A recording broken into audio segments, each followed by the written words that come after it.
अस्सलाम वालेकुम। आज हम बात करेंगे एक बहुत ही कॉमन डिसऑर्डर है जो बच्चों में बहुत तेज़ी से इसकी रेशो जो है ज़्यादा हो रही है, ऑटिज़म।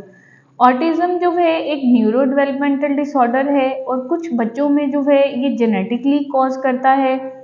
उसके बाद कुछ बच्चों में ये इन्वायरमेंटल फैक्टर भी हो जाता है और स्क्रीन की वजह से जो है हम देख रहे हैं बहुत से वालिदैन जब हमारे पास अपने बच्चे को लेके आते हैं थेरेपी सेशंस के लिए, तो जब हम उनकी हिस्ट्री लेते हैं तो वो बताते हैं कि ये बच्चा 1.5 साल से 2 साल से जस्ट फ़ोन में स्टक है। ये फ़ोन की ही आवाज़ सुनता है, कोई पोएम्स, राइम्स जो भी ये फ़ोन पे वॉच कर रहा है उसी की आवाज़ आती है, इसको हमारी आवाज़ नहीं सुनती। क्या इसको हेयरिंग इशू है? ऐसा नहीं है कि इन बच्चे में जो है हेयरिंग लॉस हो जाता है या कोई ऐसा मसला, ऐसा नहीं होता।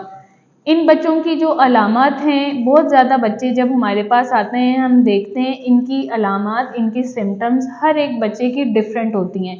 कुछ बच्चे बार बार क्लैपिंग कर रहे हैं, टेबल टैप करते हैं, किसी भी टॉय से वो खेल रहे हैं, कोई भी उनका स्पेसिफिक टॉय है तो वो उसी से खेलते हैं, कोई भी उन्होंने एक जो है अपनी चीज़ को फिक्स किया होता है, उनकी फिक्सेशन बहुत ज़्यादा हो जाती है। अगर वो एक खाना खा रहे हैं, राइस ले रहा है कोई बच्चा या चॉकलेट या कोई भी डिफरेंट चीज़ें, तो वो उसी को लेता है, उसी को खाता है, वो और चीज़ों को जो है पसंद नहीं करता। इन बच्चों की अलामात दूसरे बच्चों से बहुत ज़्यादा डिफरेंट होती हैं। हम इन्हें घर में किस तरह से असेस करते हैं?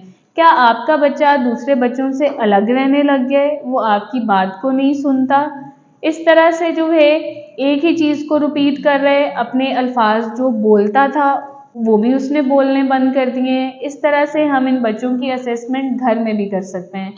स्पेशली जो है जब हम इनकी असेसमेंट के लिए किसी therapist, clinical psychologist, speech and language therapist के पास जाते हैं, पेरेंट्स जो हैं डिनाइल में होते हैं, वो हमें इनकी हिस्ट्री ठीक से नहीं दे रहे होते और वालिदैन का क्वेश्चन ये होता है क्या हमारा बच्चा 4 महीने में, 5 महीने में बोलने लग जाएगा, ये बोलेगा, ये ठीक हो जाएगा, क्या ये बच्चा दूसरे बच्चों की तरह बात करेगा, ये दूसरे बच्चों की तरह स्कूल जाएगा, ये बच्चा हमारा स्कूल गोइंग हो जाएगा। कुछ इस तरह के क्वेश्चंस हमारे पास आ रहे थे, तो हमने सोचा कि इस पे जो है सब लोगों को इसका आंसर दिया जाए।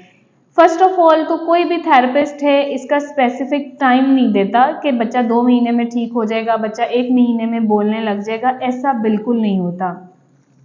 जैसा कि वालिदैन जब हमें असेसमेंट के लिए हिस्ट्री दे रहे होते हैं तो वो ठीक से हिस्ट्री ही नहीं देते, वो बिल्कुल डिनाइल में होते हैं, वो हमें ठीक से नहीं बता रहे होते कि बच्चे की कब से प्रॉब्लम शुरू हुई है, आपके पास तो ये ऐसा कर रहा है, हमारे घर में ये ठीक होता है, आपके पास ये बात का जवाब नहीं दे रहा, हमें समटाइम ये सुन लेता है। इस तरह की बहुत ज़्यादा प्रॉब्लम्स जो हैं थेरेपिस्ट और चाइल्ड को और पेरेंट्स को देखने के लिए मिलती हैं, क्योंकि जब हमने ठीक से बताना नहीं है हमारे बच्चे का क्या मसला है तो हम उसको थेरेपिस्ट, कोई भी थेरेपिस्ट है उसको ठीक नहीं कर सकेगा।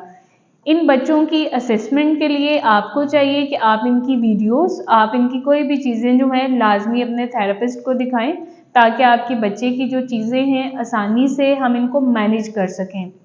दूसरा सवाल ये था क्या ये बच्चे ठीक हो जाएंगे या ये स्कूल जाएंगे? ऐसा नहीं है, ये बच्चे मैनेजेबल होते हैं, अपने बेसिक स्किल्स सीखते हैं और बहुत ज़्यादा अच्छे काम भी करते हैं। और कुछ बच्चे जो हैं रेड फ्लैग्स के साथ जब ऑटिज़म के साथ हमारे पास आते हैं तो वो बिल्कुल स्कूल जाते हैं, उनकी स्पीच भी ठीक हो जाती है, उनके जो कुछ अलामात ऑटिज़म की होती हैं वो ख़त्म हो जाती हैं with the help of parents और with the help of speech therapist. So kindly आप कभी भी कहीं पे भी अपने बच्चे को लेके जा रहे हैं तो उसकी असेसमेंट और फॉलोअप जो है आप ठीक से और एक तरीक़ेकार से उस बच्चे को लेके चलें ताकि बच्चे के लिए आसानियाँ पैदा हों। Thank you. अल्लाह हाफ़िज़।